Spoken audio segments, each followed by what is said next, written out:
Assalamualaikum warahmatullahi wabarakatuh. Puji syukur kita panjatkan kehadirat Allah Subhanahu wa taala. Salawat serta salam tak lupa kita curahkan kepada baginda Rasulullah Muhammad sallallahu alaihi wasallam.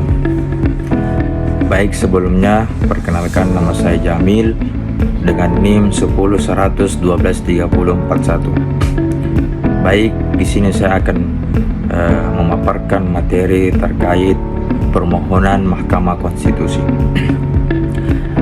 Poin pertama yaitu permohonan sebagai lembaga peradilan Mahkamah Konstitusi yang menjalankan wewenang yang dimiliki berdasarkan permohonan yang diterima. Istilah yang digunakan dalam Undang-Undang Dasar Nomor 24 Tahun 2003 adalah permohonan bukan gugatan, seperti dalam hukum acara perdata. Poin kedua yaitu dasar hukum. Permohonan ke Mahkamah Konstitusi diatur dalam Undang-Undang 1945 Pasal 24C. Terus dasar hukum yang kedua, Undang-Undang Nomor 24 Tahun 2003 tentang Mahkamah Konstitusi. Terus dasar hukum yang ketiga yaitu peraturan Mahkamah Konstitusi. Adapun poin ketiga yaitu jenis-jenis permohonan di Mahkamah Konstitusi. Jenis-jenis permohonan Mahkamah Konstitusi yang pertama yaitu pengujian undang-undang. Terus yang kedua, sengketa kewenangan lembaga negara. Yang ketiga, perselisihan hasil pemilu. Yang keempat, pengubahan partai politik. Dan yang kelima, pendapat Dewan Perwakilan Rakyat tentang pelanggaran presiden dan wakil presiden.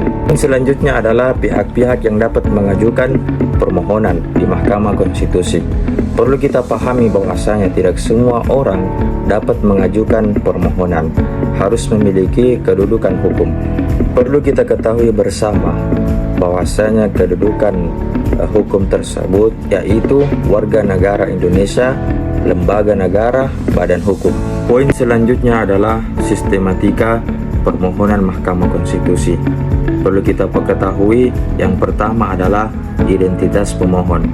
Identitas pemohon di sini mencakup nama, alamat, pekerjaan, dan badan hukum. Adapun poin penting yang harus kita pahami bersama untuk mengajukan permohonan di Mahkamah Konstitusi, yang pertama kelengkapan administrasi.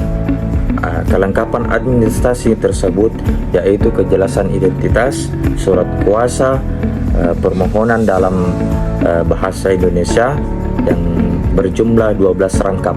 Terus yang keempat adalah daftar alat bukti. Selanjutnya ada dua cara untuk kita mendaftar permohonan di Mahkamah Konstitusi. Yang pertama secara offline dan yang kedua secara online. Poin selanjutnya perlu kita pahami bersama yaitu prosedur pengajuan perkara untuk judicial review. Di sini kita perlu pahami pengajuan permohonan judicial review ke Mahkamah Konstitusi diajukan secara langsung ke gedung Mahkamah Konstitusi atau bisa mendaftar secara online lewat link Mahkamah Konstitusi. Adapun prosedur pertama yaitu permohonan ditulis dalam bentuk bahasa Indonesia baku. Terus yang kedua ditandatangani oleh pemohon atau kuasanya. Prosedur yang ketiga dibuat dalam 12 rangkap. Yang keempat, permohonan memuat jenis perkara yang dimaksud dengan disertai bukti pendukung. Adapun prosedur yang kelima yaitu pemeriksaan kelengkapan permohonan. Prosedur yang kelima yaitu pemeriksaan kelengkapan permohonan panitera. Ketika belum lengkap surat permohonan diberitahukan 7 hari sejak diberitahu wajib dilengkapi. Terus prosedur yang keenam, registrasi sesuai dengan perkara. 7 hari kerja sejak registrasi untuk perkara. Setelah berkas permohonan judicial review masuk, maka 14 hari kerja setelah registrasi maka ditetapkan hari sidang 1. Sekian dari saya. Itulah tadi pemaparan materi tentang permohonan Mahkamah Konstitusi. Semoga bermanfaat bagi kita semua. Saya akhiri dengan ucapan Allahumma fiqhil aqwam. Assalamualaikum warahmatullahi wabarakatuh.